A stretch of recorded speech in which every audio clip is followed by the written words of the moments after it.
Welcome back commerce के 23 में बच्चों। आज की क्लास बहुत ही स्पेशल होने वाली है। आज हम लोग यूजीसी नेट का पेपर 2 कॉमर्स में पहला यूनिट देख रहे हैं ना, बिजनेस इन्वायरमेंट। उसमें आज हम लोग इकोनॉमिक इन्वायरमेंट को कवर करने वाले हैं बच्चों। तो चलिए आज हम लोग इकोनॉमिक इन्वायरमेंट को देखते हैं कि क्या क्या है उसमें, है ना। तो देखिए, आर्थिक वातावरण मीन्स इकोनॉमिक इन्वायरमेंट, है ना। तो इकोनॉमिक इन्वायरमेंट के सबसे पहले हम लोग जान लेते हैं बच्चों अर्थ मीनिंग। तो आर्थिक वातावरण में वे आर्थिक कारक शामिल होते हैं जो किसी व्यावसायिक इकाई के कामकाज को प्रभावित करते हैं। मीन्स कि जो मेरा आर्थिक वातावरण है वो आर्थिक वातावरण में आर्थिक कारक, है ना, क्या शामिल होते हैं, हमारा आर्थिक कारक शामिल होते हैं, है ना, जो किसी व्यवसायिक जो मेरा बिजनेस होता है वो इकाई के कामकाज को क्या करता है, प्रभावित करते हैं, है ना। तो उसमें देखेंगे हम लोग क्या क्या होता है, जैसे आर्थिक प्रणाली, आर्थिक नीतियां, व्यापार चक्र, मुद्रास्फीति दर, है ना। आगे में है आर्थिक संस्थान, सकल राष्ट्रीय उत्पाद, कॉर्पोरेट लाभ, भुगतान संतुलन, है ना। आगे में रोजगार, ब्याज दरें, उपभोक्ता आय, ये सब सारा आदि शामिल होते हैं। तो ये सब क्या है, व्यवसायिक इकाई के कामकाज को प्रभावित करते हैं ना, किसमें आर्थिक कारक ये शामिल होते हैं। क्लियर। आगे हम लोग देख लेते हैं main components of economic environment. वो कंपोनेंट्स क्या होते हैं जो इकोनॉमिक इन्वायरमेंट को करते हैं। तो उससे पहले हम लोग इसके अर्थ को समझ लेते हैं।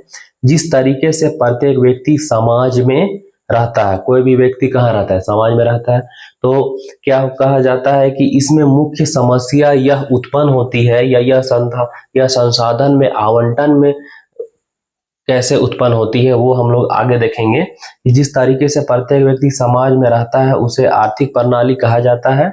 साथ ही साथ इसमें मुख्य समस्या यह है कि संसाधनों का आवंटन, है ना, कैसे रहें, क्या करें क्या ना करें, ये सब सारा चीज इसमें है।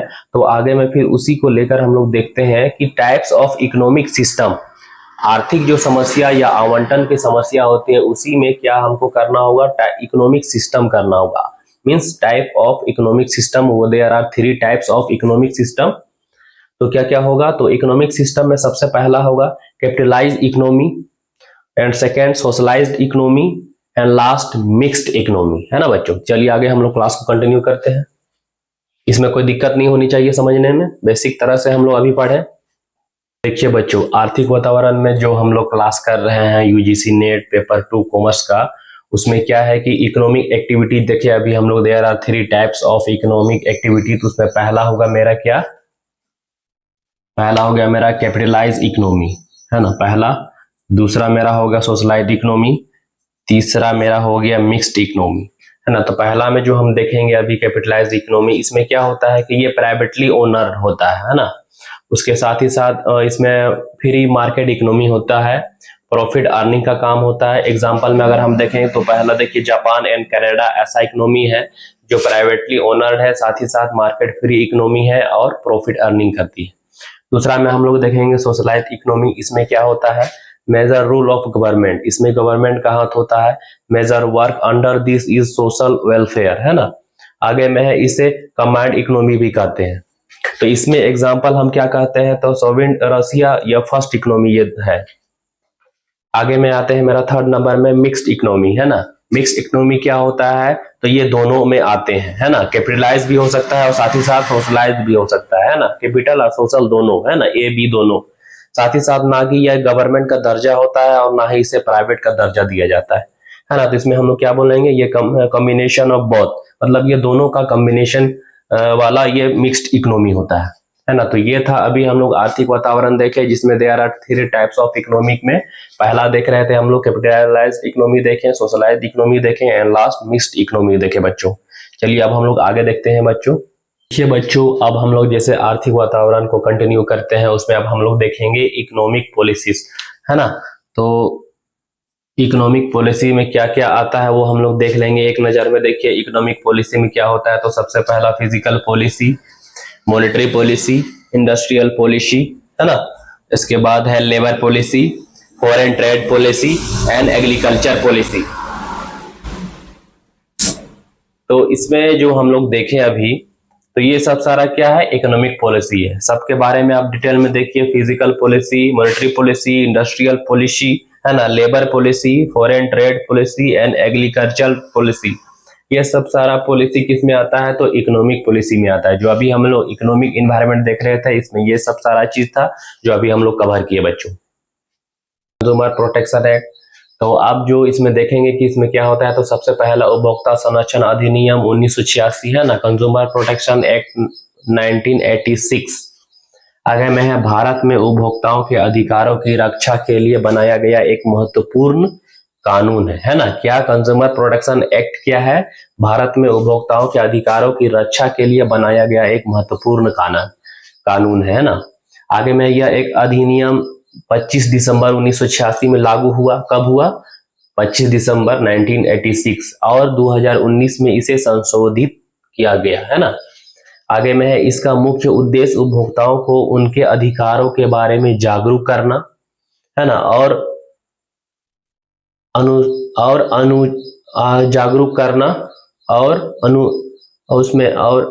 अनुचित व्यापार प्रथाओं, भ्रामक विज्ञापनों और वस्तुओं और सेवाओं में दोषों के खिलाफ सुरक्षा प्रदान करना है ना, दोषों के खिलाफ सुरक्षा प्रदान करना।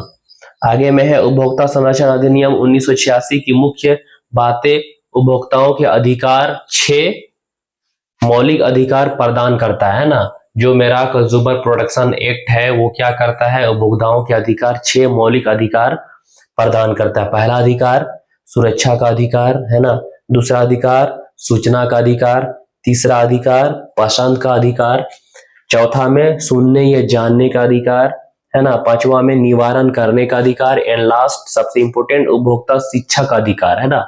हर एक उपभोक्ता को क्या है, शिक्षा का अधिकार है। आप उसमें तो सब देखिए, अब इसमें अब क्या है कि कंज्यूमर प्रोटेक्शन एक्ट जो अभी हम लोग देखे 1986, ये सब देखे है ना बच्चों, इसमें कोई दिक्कत नहीं होनी चाहिए, बहुत सिंपल वे में बताए हैं।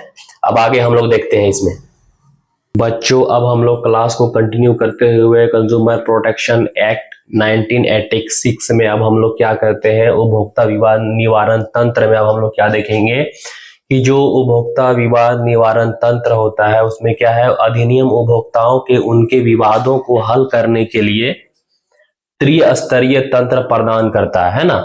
जो मेरा कंज्यूमर प्रोटेक्शन एक्ट 1986 है उसमें जो मेरा क्या होता है कि उपभोक्ताओं के अंदर में या उपभोक्ताओं को हम कह सकते हैं उनमें जो विवाद उत्पन्न हो जाती है उसको हल करने के लिए हम क्या है, त्रिस्तरीय तंत्र है ना। लेकिन फॉर्मूला क्या है, 3 स्तरीय फॉर्मूला होता है उपभोक्ता विवाद को निवारण करने के लिए है ना।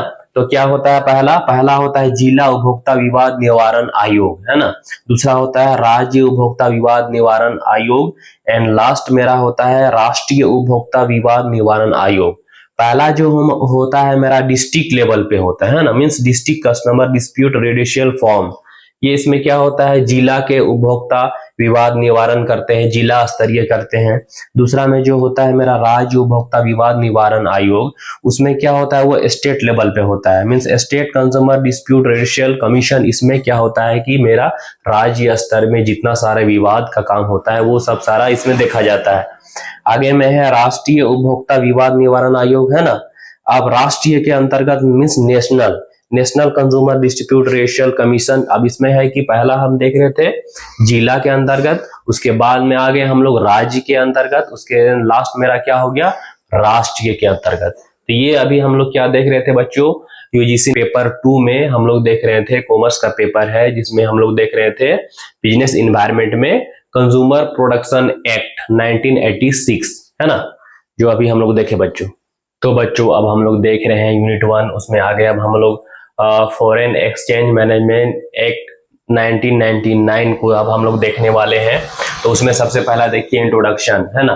तो भारत सरकार ने भारत में बाहरी भुगतान और सीमा पर व्यापार को प्रोत्साहित करने के लिए फीमा या विदेशी है ना, क्या फीमा या विदेशी मुद्रा प्रबंध अधिनियम तैयार किया है ना। क्या अधिनियम किया है, देखिए फीमा या विदेशी मुद्रा प्रबंध अधिनियम तैयार किया है, किसमें, फॉरेन एक्सचेंज मैनेजमेंट एक्ट 1999 है ना, 1999। है ना। इसमें क्या है कि इसे वर्ष 1999 में तैयार किया गया था, जब इसने फीरा, है ना, क्या है देखिए, फीरा विदेशी मुद्रा विनिमय अधिनियम, है ना, का स्थान लिया था। आगे में है 1 जून 2000 को ये लागू हुआ। कब लागू होता है? 1 जून 2000 को लागू हुआ। कौन लागू हुआ? Foreign exchange management act 99। मुख्य रूप से विदेशी मुद्रा में लेन देन को विनिमय करने के लिए इसका काम किया जाता है। आगे में हम लोग देखते हैं अब इसका ऑब्जेक्टिव ऑफ फीमा, है ना। फीमा का ऑब्जेक्टिव क्या होता है? तो भारत में बाहरी व्यापार और भुगतान को सुविधाजनक बनाने के लिए सहायता प्रदान करती है। और दूसरा में है भारत में विदेशी मुद्रा बाजार के व्यवस्थित विकास और रख रखाव में सहायता प्रदान करती है। कौन? फीमा। एंड लास्ट मेरा क्या है कि तीसरा में विदेशी मुद्रा संसाधनों का कुशल तरीके से उपयोग करना होता है ना, बहुत ही कुशल उपयोग। क्या है? ऑब्जेक्टिव ऑफ फीमा का। तो ये अभी हम लोग देख रहे हैं फॉरेन एक्सचेंज मैनेजमेंट एक्ट 1999। आगे में हम लोग कंटिन्यू करते हैं बच्चों। तो चलिए बच्चों, आगे हम लोग क्लास में देखते हैं फॉरेन एक्सचेंज मैनेजमेंट एक्ट 99 में आगे में हम लोग को पढ़ना है मेन प्रोविजंस, है ना। इसका मेन प्रोविजन क्या है, प्रावधान के बारे में हम लोग देखेंगे। तो इसमें है क्या? चालू खाते में निःशुल्क लेन देन उचित प्रतिबंधों के अधीन है ना। इसमें क्या है? चालू खाते मीन्स करेंट अकाउंट। आगे में है कि आरबीआई पूंजी खाता लेन देनों पर नियंत्रण रखता है ना। क्या पे है? पूंजी खाता पे आरबीआई क्या करती है? नियंत्रण रखता है। आगे में है अधिकृत डीलर या मनी चेंजर, है ना। क्या होते हैं? डीलर हो सकते हैं या मनी चेंजर हो सकते हैं, है ना। जैसे अधिकृत व्यक्तियों के माध्यम से हम क्या करते हैं? विदेशी मुद्रा का लेन देन करना है या करते हैं, है ना। क्या है कि विदेशी जो मुद्रा का लेन देन किसके अनुसार करते हैं? अधिकृत डीलर के अनुसार या मनी चेंजर के अनुसार, है ना, जो अधिकृत व्यक्तियों के माध्यम से होता है। आगे में है निर्यात आय की प्राप्ति पर नियंत्रण करता है ना। जो भी निर्यात मेरा आय होता है उसी के प्राप्ति पर नियंत्रण होता है। आगे में है विशेष निर्देशक अपील, है ना। विशेष अपील हो जाता है, सहित अपील प्रावधान वो होता है, उसके अनुसार होता है। आगे में है कोई भी व्यक्ति आरबीआई के पूर्व अनुमति के बिना, कोई भी व्यक्ति आरबीआई के पूर्व अनुमति के बिना विदेशी मुद्रा को क्या कर सकता है? बेचा या निकाल सकता है। बेच भी सकता है या निकाल सकता है आरबीआई के पूर्व अनुमति के बिना पहले, है ना। बाद में क्या कर सकता है? आरबीआई को वह व्यक्ति सूचित कर सकता है, उसमें कोई दिक्कत नहीं है। आगे में है फीमा ने पूंजी खाता परिवर्तनीयता की संभावना को मान्यता दी है ना। कौन दी है? फीमा ने दी है। आगे में है लास्ट मेरा कि जो फीमा है उसका क्या है? उल्लंघन एक नागरिक अपराध है ना। फीमा का हम लोग उल्लंघन नहीं कर सकते हैं। जो फीमा है उसको एक नागरिक उल्लंघन के अनुसार हम लोग आ जाएंगे, इसलिए उसका उल्लंघन हम लोग नहीं करेंगे। इसमें ये है मेन प्रोविजंस में ये दिया हुआ है। तो अभी हम लोग बेसिक एक एक शब्दों में हम लोग देखे बच्चों, इसमें कोई दिक्कत नहीं होनी चाहिए। फॉरेन एक्सचेंज मैनेजमेंट एक्ट 1999 हम लोग देखें, और नेक्स्ट क्लास में हम लोग आगे देखेंगे यूनिट 1 बच्चों। आज के लिए इतना ही। कॉमर्स के 23 में रहने के लिए बच्चों थैंक यू।